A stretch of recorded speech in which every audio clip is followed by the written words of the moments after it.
नमस्कार दोस्तों, astro intelligence की इस सिंप्लीफाइड एस्ट्रोलॉजी की दुनिया में आपका स्वागत है। दोस्तों, जिस मोटिव को लेकर हमने आपके साथ ये यात्रा शुरू की है, आशा करता हूँ कि इस यात्रा से आपको भी कुछ फ़ायदा हुआ होगा। आप थोड़े से तो सक्षम हो गए होंगे नए तरीके से एस्ट्रोलॉजी की मिस्ट्रीज़ को डिकोड करने में।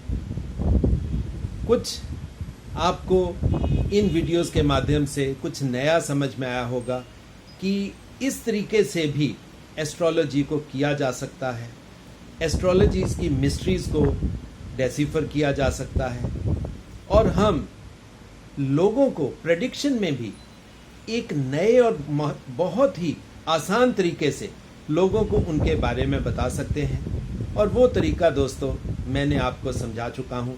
वो तरीका है इन एस्ट्रोलॉजी के भावों का, एस्ट्रोलॉजी में पड़े हुए प्लैनेट्स का, एस्ट्रोलॉजी में पड़े हुए नक्षत्रों की एनर्जी को समझने का। दोस्तों, प्लैनेट पड़ा होने से या किसी की भी कोई राशि होने से कोई ज़्यादा फर्क नहीं पड़ता। असल में बात क्या है कि वो जो आत्मा जो इस धरती पर एक पर्टिकुलर राशि में जिसने जन्म लिया है, वो अपने साथ कैसी ऊर्जा या कैसी एनर्जी लेके पैदा हुई है, उस एनर्जी का डायरेक्शन क्या है, वो एनर्जी इस जीवन में क्या क्या कार्य करने आई है। अगर हम उस एनर्जी को, उस एनर्जी की डायरेक्शन को अगर हम सही तरीके से समझ सके तो ये उस जातक के लिए तो बेनिफिशियल होगा ही होगा। ये हमारी समस्त ह्यूमैनिटी या समस्त मैनकाइंड के लिए भी एक बहुत ही, अगर हम कहें कि बहुत एथिकल प्रेडिक्शन होगी कि किसी के बारे में भी अगर आप सही ढंग से, जब वो बच्चा छोटा है, अगर आप बता देते हैं कि ये बच्चा ऐसी एजुकेशन लेगा, इस तरह के फील्ड्स में जाएगा, ये जीवन में कार्य करेगा, इसको इस तरह की जीवन में कठिनाइयाँ आएंगी और इसके जीवन यापन करने में और परमात्मा के रास्ते में चलने में क्या क्या ट्रबल्स या क्या क्या बेनिफिट्स मतलब उसको लाइफ में मिलेंगे, ये आप समझ सकते हैं, दूसरे को समझा सकते हैं। और इससे जो एस्ट्रोलॉजी का ही मेन मोटिव था, उससे काफ़ी हद तक हम काफ़ी नज़दीक उस चीज़ के आ जाते हैं कि हम किसी को भी उसके जीवन डायरेक्शन के बारे में समझा सकें। सो दोस्तों, ये जो नई वीडियो सीरीज़ हमने शुरू की है, ये वीडियो सीरीज़ शुरू की है हमने डिफरेंट हाउसेस के बारे में, डिफरेंट हाउसेस की एनर्जीज़ को जानने में। अब डिफरेंट हाउसेस में कौन कौन से प्लैनेट्स हैं, कैसी कैसी उनकी पोजीशन बनती है, क्या क्या उनमें स्ट्रेंथ बनती हैं, कौन कौन से एस्पेक्ट आते हैं, कौन कौन सी कंजंक्शंस बनती हैं, ये सब चीज़ें हम डिटेल में, मेरा प्रयास है कि मैं डिटेल में आपको समझा पाऊँ, प्रयास है। और आशा करता हूँ कि मेरे इस प्रयास को आप समझेंगे, अप्रिशिएट करेंगे और हमें अपने कमेंट्स के माध्यम से एनकरेज भी करेंगे। दोस्तों, आपके कमेंट्स मेरे लिए एक बूस्टर का कार्य करते हैं। कुछ फ्रेंड्स कई बार कुछ ऐसी चीज़ बीच में से निकाल कर लाते हैं कि सर आपने ये फलां चीज़ के बारे में इस वीडियो में नहीं बताया। दोस्तों, एक्चुअली होता क्या है, जब हम बात करते हैं, वीडियो बनाते हैं, तो बोलते समय एक फ्लो सा होता है। उस फ्लो में कई बार कोई इम्पॉर्टेंट चीज़ रह भी जाती है। सो दोस्तों, आप हमें रिमाइंड करते रहें अपनी कमियां जो उस फ्लो में कई बार रह जाती हैं। प्रयास करूंगा कि वो चीज़ें भी मैं आप तक पहुंचाऊं ताकि आप हर चीज़ के बारे में सक्षम हो सकें। सो दोस्तों, आज की वीडियो शुरू करते हैं। थर्ड हाउस, तीसरे भाव को जानने का सिंपल और सटीक तरीका क्या है, आज हम इस वीडियो के माध्यम से इसको समझेंगे। सो दोस्तों, जैसे मेरा प्रयास हमेशा रहता है, वो रिक्वेस्ट मैं ऑलमोस्ट हर वीडियो में करता हूँ कि कागज़ पेन दोस्तों अपने पास रखा करें। कागज़ पेन रखोगे तो जो टिप्स मैं हर वीडियो में आपको देता हूँ वो आप नोट करते रहें। सबसे पहले दोस्तों नोट करें, ये थर्ड हाउस या थर्ड भाव है क्या, इसको शास्त्रों में किस नाम से जाना जाता है। सबसे पहले तो हम इस चीज को जानेंगे दोस्तों। जो इसका कॉमन नेम आता है वो आता है सहज भाव। अब सहज कौन होता है? सहज होते हैं कोबॉर्न्स, यानी कि जो आपके साथ जन्मे हैं, आपसे पहले आपसे बाद में, जो कोबॉर्न्स, यानी कि को का मतलब होता है साथ, जो आपके साथ में जन्मे हुए हैं वो लोग सहज। सहज कौन हो सकते हैं? आपके भाई हो सकते हैं, आपके बहन हो सकते हैं। मगर इसमें एक खास चीज जो महर्षि पराशर ने इस घर के बारे में महर्षि पराशर ने बताई है, उन्होंने इस घर को हाउस ऑफ उपदेश कहा है। यानी कि इस हाउस में जन्म लेने वाली आत्माएं कहीं ना कहीं वो उपदेश, लेक्चर देने वाली होंगी। देखो, ये तो थे दोस्तों पॉइंट्स। अब उनके पीछे रीजनिंग क्या है, ऋषियों ने क्यों ये नाम दिए और उसके पीछे क्या लॉजिक क्या था, ये भी हम आज की इस वीडियो में समझेंगे। सो दोस्तों, अब नोट करें कि इस तीसरे घर के लॉर्ड कौन है।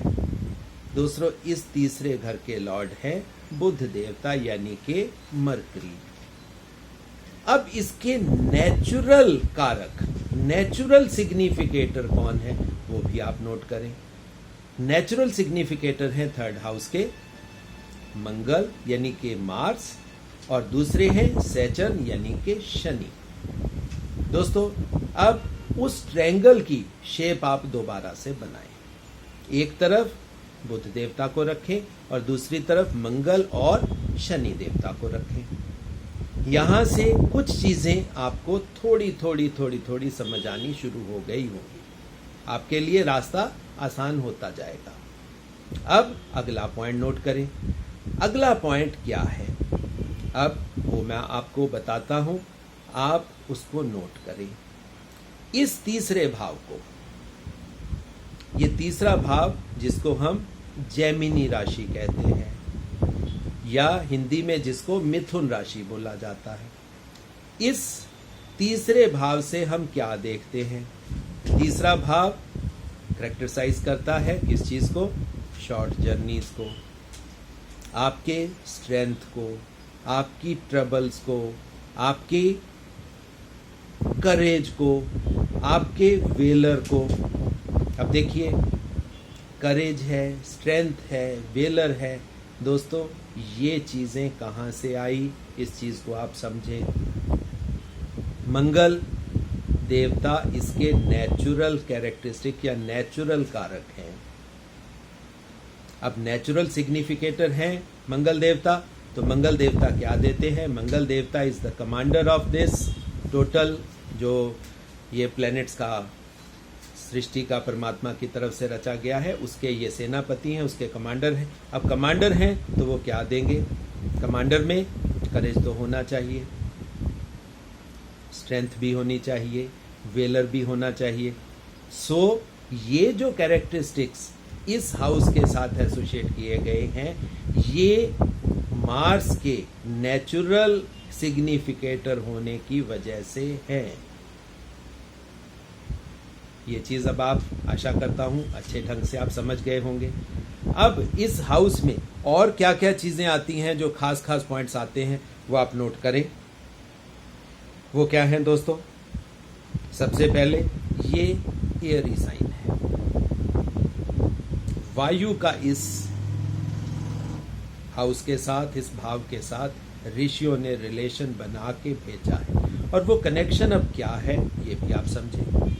अब वायु है, वायु कभी दोस्तों स्टेबल नहीं होती, सो कहीं ना कहीं अनस्टेबल ये साइन होगा। दूसरी चीज, अब वायु है, जब भी कोई आदमी थोड़ा सा बोस्ट करता है तो हम क्या बोलते हैं? बहुत हवा मार रहा है। सो दोस्तों, इस हाउस के यानी के मिथुन के या जैमिनी के जो जातक होंगे, वो हवा मारने वाले या बोस्ट करने वाले ही होंगे। ये एयरी साइन है दोस्तों। यहां से आप चीजों पॉइंट्स नोट कर लें, उन पॉइंट्स को आगे आप जब थोड़ा सा भी डिटेल में जाओगे आपको चीजें समझ आती जाएंगी। उसके बाद ये डुअल साइन है। डुअल का मतलब क्या हुआ? द्विस्वभावी, दो स्वभाव, यानी कि पॉजिटिव और नेगेटिव दोनों चीजें आपको इस हाउस से मिलेंगी। यानी कि जो जेमिनी वाले होंगे, जेमिनी राशि वाले जो जातक होंगे वो डुअल स्वभाव के होंगे, कभी बहुत अच्छे कभी बुरे, कभी खुश कभी दुखी, हमेशा डुअल स्वभाव। अब अगला पॉइंट नोट करें, वो क्या है? ये राशि ऑड है, विषम है, सम नहीं है, मतलब इवन नहीं है, ये ऑड है, मेल राशि है। मेल राशि है तो पुरुषत्व इस राशि के साथ जुड़ा हुआ होगा। अब यहाँ पे आप देखिए ये मेल या पुरुषत्व कैसे जुड़ा? मंगल, मंगल जब इसके साथ एसोसिएटेड हैं तो मंगल ने करेज भी दिया, मंगल ने इसको स्ट्रेंथ भी दी, तो स्ट्रेंथ और करेज ये पुरुषत्व की निशानी है। आगे नोट करें, इस हाउस की राशि डायरेक्शन वेस्ट है, पश्चिम दिशा इस हाउस की है। सो कहीं ना कहीं प्रेडिक्शन करने में ये बहुत आसानी वाली दोस्तों चीजें होती हैं। जो डायरेक्शन है उस राशि के जो जातक होंगे वो उस दिशा में जाकर अपने करियर में ज्यादा सक्सेसफुल होंगे। आप कह सकते हैं कि आप वेस्ट की तरफ को मूव कीजिए, आपका कार्य और अच्छे से चलेगा। ये पॉइंट्स हैं, पॉइंट्स को नोट करेंगे और उनको आगे डिटेलिंग करते जाएं, एक्सप्लेन करते जाएं, चीजें अपने आप निकलती जाएंगी। आगे नोट करें कि इसके देवता कौन है? इसके देवता हैं बुध देवता। अब बुध देवता इस राशि में हैं तो बुध देवता क्या देते हैं दोस्तों? Mercury gives you excellent speech, excellent communication, good business trait. ये चीजें अगर कोई भी प्लेनेट किसी राशि या किसी हाउस के साथ एसोसिएटेड है तो उसके जो सिग्निफिकेशंस हैं या जो उसके कैरेक्टरिस्टिक्स हैं वो तो दोस्तों उसमें आएंगे ही। सो जो जेमिनी वाले जातक होंगे, मिथुन राशि के जातक होंगे, उनका संबंध कहीं ना कहीं they will be very good speakers, very effective speakers, sweet speakers, साथ में they will be good business persons also। ये कॉमन सी चीजें हैं जो मैं आपको बताता हूं ताकि आप आसानी से इन चीजों को समझ सकें। अब यहां पे आप कुछ चीजें और देखें। अब जैसे इस हाउस के साथ करेज और वेलर साथ में एसोसिएट हुआ है, और ये दोस्तों अगर इस हाउस के साथ मेलेफिक्स आ जाएंगे, मेलेफिक्स कौन से?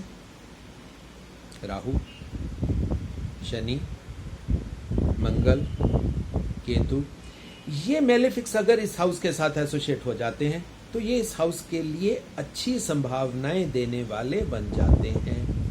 ये क्यों बन जाते हैं? ये सारी चीजें डिटेल में मैं वीडियो में आपको आगे समझाऊंगा। पॉइंट्स आप नोट करें। अभी शॉर्ट जर्नीज होंगी इस हाउस में, और जो शॉर्ट जर्नीज होंगी उनका संबंध कहीं ना कहीं रिलीजन के साथ होगा, यानी कि यू कैन अदरवाइज से स्पिरिचुअल जर्नीज ऑल्सो, मगर छोटी होंगी। अब इस राशि का अगर हम संबंध बनाते हैं तो वो कौन सा संबंध बनाते हैं?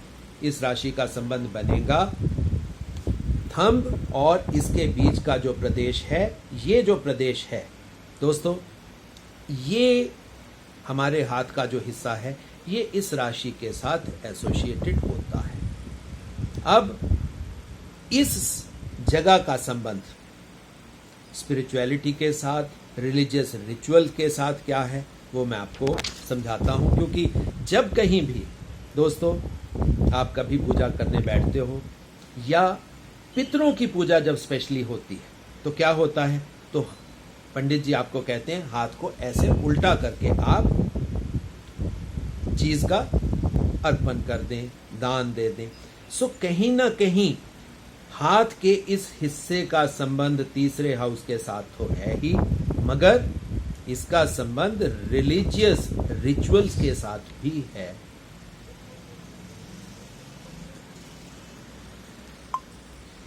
आगे दोस्तों बात करते हैं कि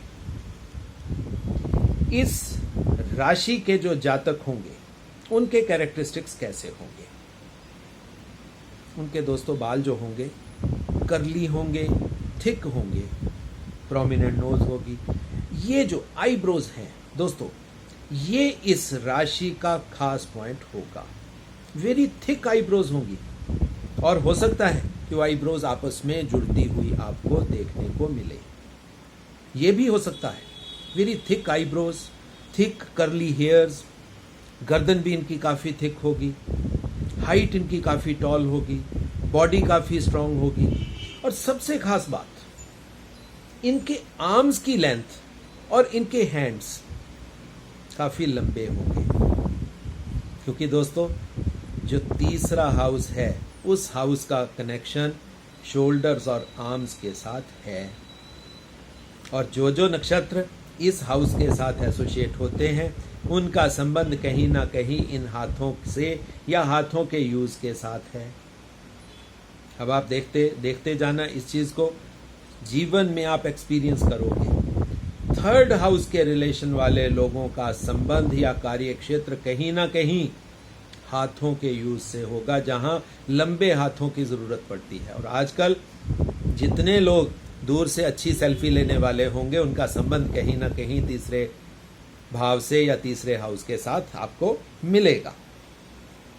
अब बात करते हैं, इनके फ्रेंड्स थोड़े ज्यादा होंगे क्योंकि मार्स इसके साथ एसोसिएटेड है। पहली तरफ ट्रायंगल के दो हिस्से आप देखें, एक तरफ मंगल एसोसिएटेड है और दूसरी तरफ मरकरी। मरकरी बुध है, बिजनेसमैन है, तो आपको एक नेचुरल फ्रेंडशिप की इंस्टिंक्ट देगा। तो काफी ज्यादा, एक तो करेज हो गया, हौसला है किसी से बात करने का। फिर मरकरी है, आपको अच्छा स्पीकर बनाता है, आप प्यार से किसी से बात कर सकते हो, और प्यार से बात करने वाले को फ्रेंड्स तो होंगे ही होंगे। मगर एक चीज, इस हाउस के जो भी जातक होंगे या जिनका जन्म मिथुन राशि या जेमिनी राशि में हुआ होगा, वो घर में रहना ज्यादा पसंद करते पाए जाएंगे। इस चीज को या इस पॉइंट को दोस्तों आप नोट कर लो, याद रख लेना। आप जब भी इस तरह किसी को बोलोगे, कोई आया जिसका तीसरा हाउस एक्टिवेटेड है, क्या आपको घर में रहना अच्छा लगता है, वो तुरंत से बोले हाँ जी सर, ये तो मतलब यानी कि मतलब हमें बाहर के बजाय घर में रहना अच्छा लगता है। देखो, दैट मीन्स आपने बुल्सआई हिट कर दी। और this is what a good astrology is. अगर आप पॉइंट दर पॉइंट बुल्सआई हिट करते जाओगे तो आपका इंप्रेशन भी अच्छा बनेगा और आप किसी की कुंडली को भी अच्छे ढंग से एनालाइज करके बताने में सक्षम हो जाओगे। आगे बात करते हैं कि इनका जो स्पीच है दोस्तों, ये भी एक खास पॉइंट है, नोट करें। इनकी स्पीच बहुत क्लियर होगी, बहुत साफ बोलने वाले होंगे, बहुत स्पष्ट, इफेक्टिव, और साथ में ग्रामर के ऊपर, डिक्शन के ऊपर इनका बहुत कंट्रोल होगा। सेंटेंस बोलेंगे बहुत क्लैरिटी से और बिल्कुल सही सेंटेंस बोलेंगे। डिक्शन इनकी बहुत क्लियर होगी। जितने भी आप देखोगे साफ बोलने वाले, इफेक्टिव बोलने वाले, अच्छे बोलने वाले होंगे, उनका कहीं ना कहीं संबंध मिथुन राशि या जेमिनी के साथ आपको मिलेगा। इस चीज को आप नोट कर लें। अब देखो, एस्ट्रोलॉजी कितनी बढ़िया चीजें हमें बताती है। ये छोटे छोटे पॉइंट्स हैं, अगर आप याद रख लें, अपने दिमाग में भर लें, इनको बार बार बार बार रिमाइंड करते जाएं, इन चीजों को पढ़ते जाएं, सुनते जाएं, तो आप जहां कहीं भी जा रहे हैं बिना कुंडली देखे भी आप ये चीजें बताने में सक्षम हो जाओगे। दोस्तों, जेमिनी राशि वालों का माइंड तो वेवरिंग होगा, क्योंकि डुअल राशि है, द्विस्वभाव, यस नो ये हमेशा करते हुए मिलेंगे। डिसीजन मेकर हो ही नहीं सकते ये, क्योंकि डुअल स्वभाव है। मगर अगर ये चीज इनमें बुरी है, एक चीज अच्छी भी बहुत है, they are very good mathematician. Mathematics के ऊपर इनकी पकड़ बहुत अच्छी होगी, क्योंकि अब देखिए, हर चीज में दोस्तों लॉजिक लगाना सीखो।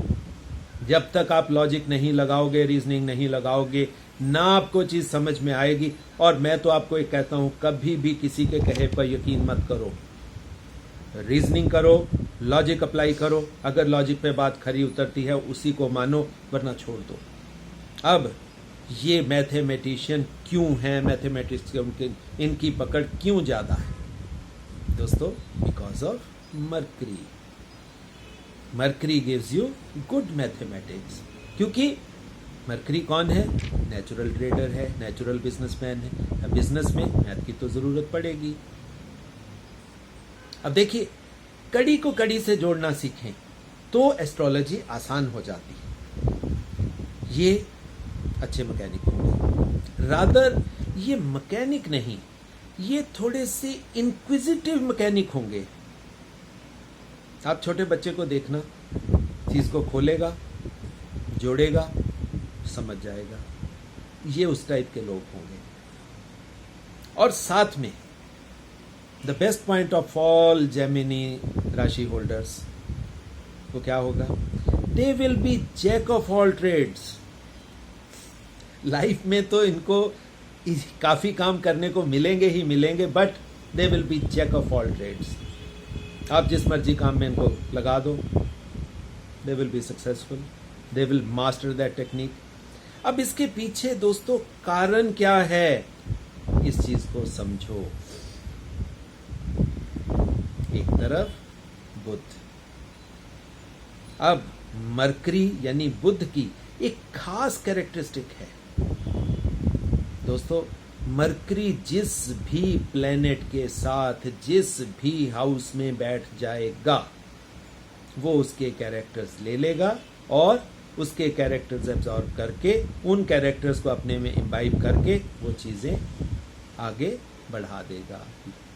वो चीजें एज इट इज निकलनी शुरू हो जाएंगी। This is because of the presence of Mercury as the lord of this house.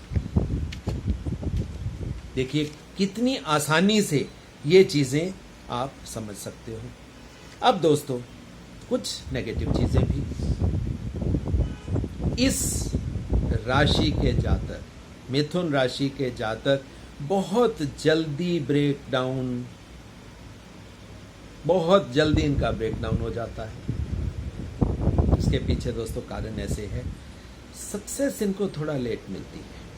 Unstable mind होने की वजह से ये कभी किसी काम में, कभी किसी काम में, कभी किसी काम में डिसीजन मेकर ये होते नहीं है। इसीलिए इनको सक्सेस थोड़ा कम मिलती है। और जब सक्सेस थोड़ा कम मिलती है तो फिर क्या होगा? ब्रेकडाउन तो आएगा। और वो ब्रेकडाउन क्यों आता है, अब आप इस चीज को भी समझिए। अब इनको सक्सेस क्यों नहीं मिलती? अभी मैंने कहा था हर चीज में दोस्तों, मैं भी अगर कोई चीज बोलता हूं, मेरी बात का भी आप यकीन मत करिए। आप बात पे रीजनिंग क्वेश्चन मार्क लगाएं, हर चीज में क्वेश्चन मार्क लगाएं आप दोस्तों। ये ब्रेकडाउन या सक्सेस में डिले क्यों मिलता है? शुरू में दोस्तों मैंने बताया था कि इसके नेचुरल सिग्निफिकेटर कौन कौन से हैं। मैंने आपको दो बताए थे, एक मंगल देवता, एक शनि देवता। दोस्तों Shani always gives you delays, always. कर्म कारक तो है। अब कर्म आपने किया, जहां पे शनि प्रोमिनेंट होगा उसने कर्म को एनालाइज करना है। अब कर्म को एनालाइज करने में दोस्तों टाइम तो लगेगा। नंबर 2, शनि डिस्टेंट प्लैनेट है, बहुत दूर बैठा है, बहुत स्लो मूविंग प्लैनेट है। अब स्लो मूविंग प्लैनेट है तो रिजल्ट में तो डिले आएगा। अब रिजल्ट में डिले आएगा, आप मरकरी ने आपको बिजनेसमैन बना दिया। You want fast results. अब ये डिस्पैरिटी हो गई। जब आपको रिजल्ट्स तुरंत नहीं मिलते तो आप हिल जाते हो। सो ये ब्रेकडाउन बिकॉज ऑफ सैटर्न इस राशि में देखने को मिलेगा। अब ब्रेकडाउन आएगा तो साथ में शनि एक और खास चीज दे देता है। वो क्या देता है? आइसोलेशन। अब आप देखना, इस राशि में ये चीजें चलती रहेंगी। हालांकि because of the presence of mercury and Mars they will be having very good friends, but on the contrary जब भी ब्रेकडाउन आऊगा तो ये अपने आप को सोसाइटी से आइसोलेटेड कर लेंगे। ये भी इस राशि में आपको देखने को मिलेगा। अब जब ब्रेकडाउन आएगा, आइसोलेशन होगी, इस राशि में हालांकि मार्स प्रेजेंट है। कहां पे? इनमें हौसला है, हम कहते हैं करेज है, क्योंकि मार्स कमांडर है। मगर वहां पे ये मार्स आप देखेंगे कि इस राशि में बहुत डेबिलिटेशन में होता है मार्स। सो इनको सहारे की, सहायता की, करेज की इनको जरूरत पड़ती है। They need assistance of others for getting up in life. इनको हेल्प चाहिए। सो कहीं ना कहीं इनको काउंसलर्स की जरूरत, फैमिली की जरूरत, ताकि इनको साइकोलॉजिकल काउंसलिंग हो जाए, इनको सपोर्ट मिल जाए, ताकि ये जीवन में दोबारा से उठ के खड़े हो जाएं। और कुछ चीजें जो शनि को देखो, हालांकि मैं तो शनि को बहुत अच्छा मानता हूं, this is my personal view. ठीक है, कुछ चीजें होती हैं जो आपके व्यू दूसरों के साथ मैच नहीं करते। शास्त्रों में भी ये चीजें हैं कि शनि गिव्स यू, फ्रॉडस्टर बना देता है, चीटिंग देता है, डिसेप्शंस देता है, डिसीविंग देता है, ये चीजें भी हैं। हालांकि मेरा पर्सनल ओपिनियन थोड़ा सा इन चीजों में नहीं है, क्योंकि because I value Shani very high. और शनि में because Shani is karma karaka, Shani is the lord of justice. So ये चीजें कहीं ना कहीं, हालांकि ठीक है कि शनि को अगर हम सही ढंग से मास्टर कर लेंगे तो ये चीजें खत्म भी हो जाती हैं। और शनि चाहता भी यही है कि जो नेगेटिव चीजें जो शास्त्रों में शनि के साथ एसोसिएट की गई है, अगर हम उन चीजों को ओवरकम करेंगे then Shani will become happy and reward you. ये भी एक चीज है, ये भी एक पॉइंट है। जैसे मतलब यानी कि, और मेरा ओपिनियन शनि के बारे में, I don't consider Shani as very malefic. मैं तो शनि को देखो एक अच्छा और बहुत ही न्याय का देवता और हर चीज में मतलब अच्छी चीजें देने वाला ही मानता हूं। अब आगे बात करते हैं कि इस राशि में अगर लड़कियां जन्म लेंगी तो उनमें क्या कैरेक्टर्स होंगे। दोस्तों वो कैरेक्टर्स होंगे, ये चैरिटेबल होगी, रिलीजियस प्लेसेस में जाने वाली हो। एक खास पॉइंट, यस, वो आप नोट करें, ये इनमें मेल्स में भी पाया जाएगा, फीमेल्स में भी। They are very good mimicry artist. एक दूसरे को, किसी की आवाज को पकड़ना, किसी के हाव भाव को पकड़ना और उसको रिप्रोड्यूस करना, that is called as mimicry. They are very good mimicry artist. Thick eyebrows इनकी भी होंगी, थिक हेयर्स होंगे, अनसर्टेनिटी इनमें भी होगी, क्योंकि जो बेसिक कैरेक्टर्स हैं वो तो दोस्तों रहेंगे। अब दोस्तों ये तो हमने बात की एक नॉर्मल खाली हाउस की, जिसमें सिर्फ हमें हाउस लॉर्ड पता है और जिसमें हमें नेचुरल कारक पता है। नेचुरल कारक दोबारा रिमाइंड करवा देता हूं, कौन कौन से हैं? मार्स एंड सैटर्न, और लॉर्ड कौन है? मरकरी। इन तीनों के कॉम्बिनेशन से जो जो कैरेक्टर्स निकल के आते थे वो मैंने आपको समझा दिए। अब बात करते हैं दोस्तों कि इसमें अगर प्लैनेट्स प्रेजेंट होंगे तो क्या होगा। दोस्तों जैसे ही प्लैनेट प्रेजेंट होगा तो आपका ट्रायंगल कंप्लीट हो जाएगा। सबसे पहले बात करते हैं किंग प्लैनेट सन की। दोस्तों अगर सन यहां पे प्रेजेंट हो जाए थर्ड हाउस में तो क्या होगा? बहुत स्ट्रॉन्ग स्पीकर बना देगा, बहुत इफेक्टिव स्पीकर बना देगा। उपदेश का हाउस तो ये है ही, राजा की तरह लोग उसके उपदेश को सुना करेंगे। लाखों लोग वो बोला करेगा और लाखों लोग सुना करेंगे। गवर्नमेंट के साथ उनके कनेक्शन बना देगा। ईगो बढ़ा देगा, स्टेटस बढ़ा देगा, रिस्पेक्ट बढ़ा देगा, ये चीज़ें होंगी। और साथ में मरकरी यानी कि इस हाउस के लॉर्ड की कैरेक्टरिस्टिक्स को भी वो बढ़ा देगा। मगर साथ में यहाँ पे दोस्तों थोड़ा सा एक चीज़ को, इस चीज़ का भी ध्यान रखें, जब भी स्पेशली सूर्य के साथ आप किसी चीज़ को प्रेडिक्ट कर रहे हैं तो इस चीज़ का ध्यान हमेशा रखें कि सूर्य के साथ अगर कोई भी प्लेनेट आता है, कंजंक्ट होता है, तो वो अस्त है या नहीं है, उस चीज़ का ध्यान ज़रूर रखें। अगर सूर्य के साथ आके प्लेनेट अस्त हो जाता है तो कहीं ना कहीं जो उसके नेचुरल कैरेक्टर्स हैं वो दोस्तों कहीं ना कहीं ख़त्म हो जाएंगे। सो प्रेडिक्शन बनाने में डिग्रीज का भी ध्यान आपने रखना है। वो मैं आपको बार बार कहता हूँ, पीएससी का आप हमेशा ध्यान रखें, पोजीशनिंग ज़रूर देखें, ऑस्पेक्ट्स ज़रूर देखें, कंजक्शंस ज़रूर, क्योंकि जो वैदिक एस्ट्रोलॉजी के सूत्र हैं, प्रिंसिपल्स हैं, देखो दोस्तों प्रिंसिपल्स के साथ कभी समझौता नहीं किया जा सकता। प्रिंसिपल्स अगर आपके अंदर घुस गए तो आप कभी भी एस्ट्रोलॉजी को डिकोड करने में मिस्टेक्स नहीं करोगे। सो दोस्तों अगले प्लैनेट की अगर हम बात करें चंद्रमा की, तो चंद्रमा अब आप देखिए ट्रायंगल में एक तरफ मंगल और शनि इकट्ठे बैठे हैं, एक तरफ बुध देवता बैठे और तीसरा चंद्रमा आ गया।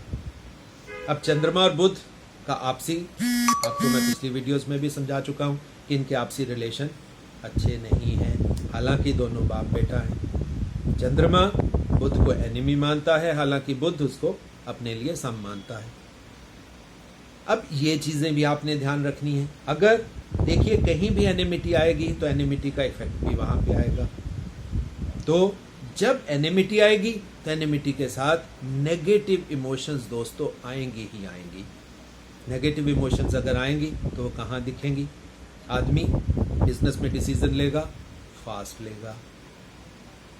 अब मून है, इमोशंस है, नेगेटिविटी आपके दिमाग में आ गई, गुस्सा आपके दिमाग में आ गया, शत्रुता आपके दिमाग में आ गई। और हाउस लॉर्ड कौन है? हाउस लॉर्ड है मरकरी। वो आपको एक अच्छी स्पीच देते हैं। अब बोलते बोलते आप बुरे ढंग से बोलना शुरू कर दोगे, गंदी भाषा का इस्तेमाल करना शुरू कर दोगे, और साथ में हो सकता है आप गालियां भी बक दो। उसके पीछे कारण क्या है? दूसरे तरफ मंगल देवता और शनि महाराज बैठे हैं। आप दोस्तों ऐसे एनालाइज करें जैसे आप किसी के घर में रहने जा रहे हैं, आप किराएदार बन के जाओ। अब घर का मालिक कौन है, घर के अंदर का माहौल कैसा है। अब नॉर्थ इंडिया में घर लिया है तो वहाँ थोड़ी ठंड होगी, साउथ इंडिया में घर लिया है तो वहाँ पे थोड़ी गर्मी होगी, बीच वाले रीजन में जहाँ पे बारिश ज़्यादा होती है वहाँ माहौल वैसा होगा, ह्यूमिडिटी ज़्यादा होगी। अब देखिए एनवायरनमेंट को, मकान मालिक को और जो किराएदार रहने वाला है, इन तीनों का कम्बिनेशन बना के जब आप कैरेक्टर्स को डिफाइन करोगे तो अच्छे अच्छे चीज़ें आपको निकले। साथ में नेगेटिव्स का भी ध्यान आपने रखना है। आगे बात कर लें, अगर यहाँ पे मंगल देवता आ जाए, अब मंगल देवता आ जाएंगे तो क्या होगा? किराएदार रहने, मंगल देवता तो इसके नेचुरल सिग्निफिकेटर हैं। मंगल मंगल डबल हो गया, डबल मंगल आ गया तो आपको ये एक फोर्सफुल बिजनेस पर्सन बना देंगे। जब ये लोग, अब मंगल यहाँ पे प्रेजेंट होगा, क्या होगा? रिलीजियस एक्टिविटीज, रिलीजियस पिलग्रिमेजेस आपकी ज़्यादा बढ़ जाएंगी। जो अब ये बात करेंगे बहुत ज़्यादा इफ़ेक्टिव और बहुत ज़्यादा बोस्ट करेंगे, बहुत ज़्यादा हवा मारेंगे। अगर हम नॉर्मल लैंग्वेज में बात करें तो ये चीज़ें इस तरह बढ़ जाती हैं।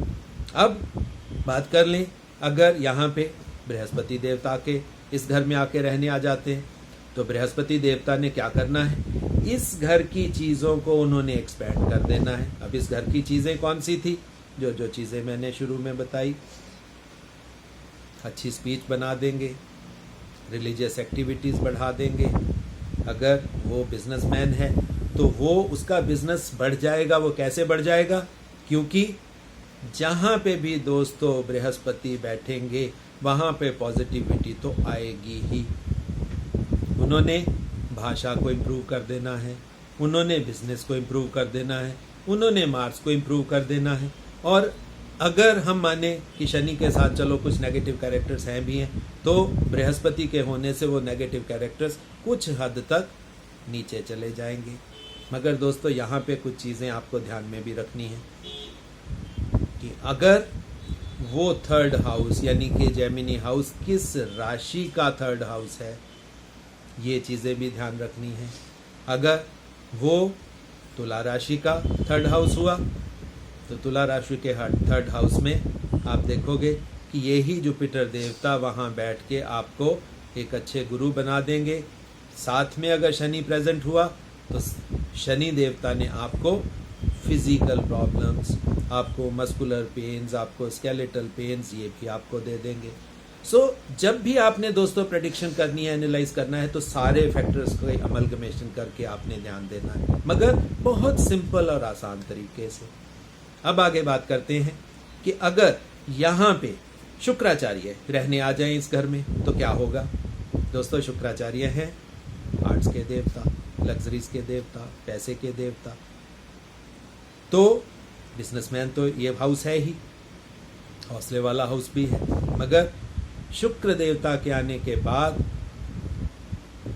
क्या होगा, जो हम देखो दो चीज़ें मानते हैं, एक मेटीरियलिस्टिक चीज़ें मानते हैं, एक स्पिरिचुअलिस्टिक चीज़ें मानते हैं। इस हाउस में स्पिरिचुअलिस्टिक पिलग्रिमेजेस होती हैं, मगर अगर शुक्र देवता यहाँ आ जाते हैं तो क्या होगा, यही चीज़ें थोड़ी सी नेगेटिव साइड की तरफ जानी शुरू हो जाएंगी।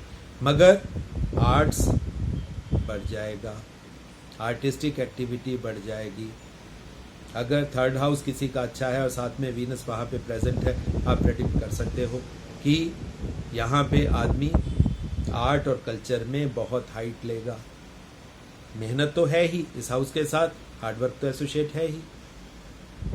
अब आर्ट में हार्डवर्क आ गया, अमिताभ बच्चन की तरह शुरू में स्ट्रगल्स आई, मगर अगर इस हाउस में वीनस है और वीनस स्ट्रांगली प्रेजेंट है और बाकी चीज़ें सब कुछ ठीक ठाक है, तो वो हाउस इस चीज़ों को आगे ले जाएगा। आगे बात करते हैं शनि देवता की।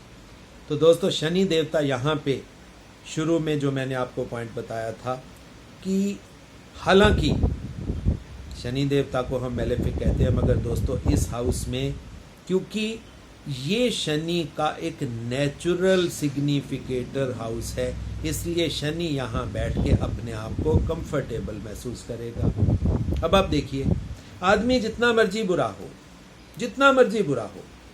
अगर वो एक कंफर्टेबल जगह पे आके बैठ जाए, अच्छी कुर्सी मिल जाए, अच्छा कमरा मिल जाए, एसी चलता हो, सुख सुविधाएं पूरी, तो नेचुरल है कि जो उसकी नेगेटिव इंटेंशंस होगी वो बहुत कम हो जाएंगी और वो पॉजिटिव इफेक्ट ही देगा।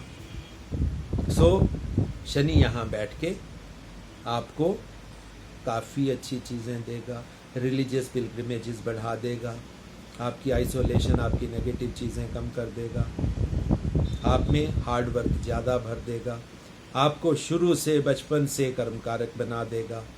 आप गलत कार्य नहीं करोगे, बल्कि दूसरों को भी गलत कार्य करने से रोकोगे, प्रोटेस्ट करोगे। यहाँ पे शनि कहीं ना कहीं बैठ के आपका कनेक्शन पॉलिटिक्स के साथ भी बना देगा, क्योंकि जो आदमी समाज में कुरीतियों को प्रोटेस्ट करते हैं उनका कहीं ना कहीं नेम फेम भी बनना शुरू हो जाता है। अब बात कर लें दोस्तों राहु केतु की। राहु केतु दोस्तों लोग मानते हैं ये बहुत बुरे हैं। मैं राहु को और केतु को मैं बुरा नहीं मानता, क्योंकि राहु केतु एक्सिस किसी भी हॉरोस्कोप का एनर्जी एक्सिस है, और जब हमने एनर्जीज को ही डिकोड करना है, देखो प्लैनेट्स कुछ नहीं देते, ये आप भी सब जानते हैं। प्लैनेट्स की प्रेजेंस सिर्फ हमें बताती है कि हमें क्या मिलेगा।